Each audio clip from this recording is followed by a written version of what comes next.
I haven't really built a high-end keyboard in a while, so today we're gonna do just that.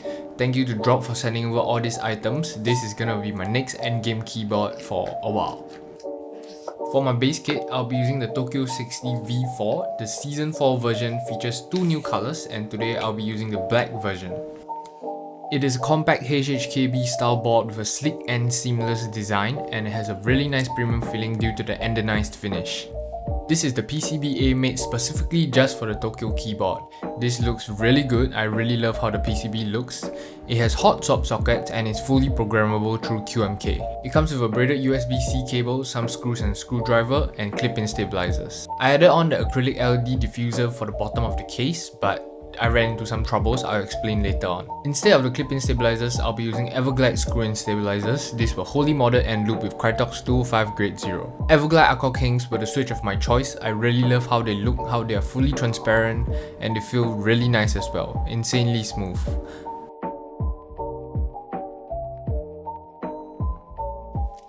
I'll be looping them with Krytox 205 grade 0 and Krytox 105 for the springs. I will be filming these switches as well, but today I'll be testing out some different films. For the first film we have desk keys, we have some polycarbonate film, EVA film, and Poron film. We'll be figuring out what's the sound differences between all these different films, and thank you Keycaps for sending over these films.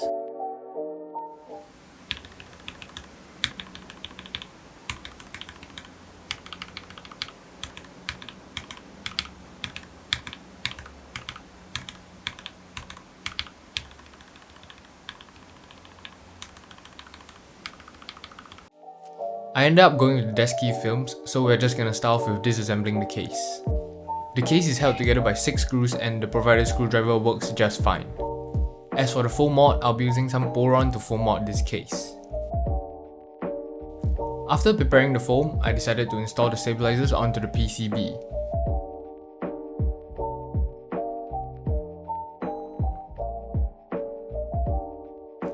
The case has an integrated plate design, so all you have to do is install the PCB from the back and screw it in. Once that is done, I could install everything else back together, the acrylic diffuser, Poron foam, and backplate. However, this is when I ran into some issues. The case couldn't fit both the acrylic diffuser and Poron foam, so I sacrificed the acrylic diffuser because acoustics is more important to me. Now that we're done with that, we can start to install our switches.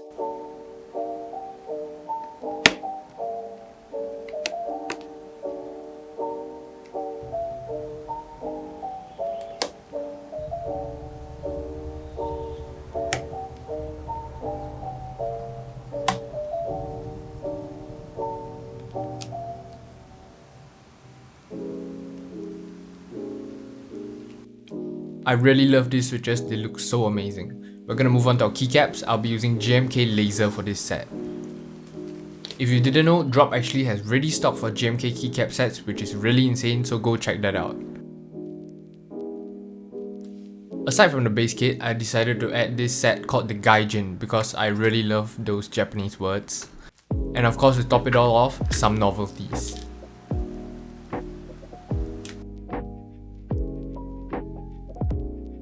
So yeah, this is the keycap set I'll be using. I threw the keycaps onto the keyboard and this is going to be my new daily driver from now on. Thank you, Mr. Drop.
Alright, I've come to the end of the video. I hope you guys enjoyed this video. Thank you so much to Drop for sending over all these items. Everything I use will be linked in the description. As for the giveaway winner will be announced in a room tour video coming out at the end of the month. And if you know me, I like doing my budget builds, and guess what? I will be doing a drop budget build really soon. So if you are interested, you can subscribe and stay tuned for that. Aside from that, if you guys enjoyed this video, go ahead and leave a like, it helps me a lot. If you want to support the channel a little bit more, I actually launched channel memberships. You get these really cool badges and emotes, and you get other perks as well. You can go check it out. So yeah, I'll see you guys in the next one. Peace!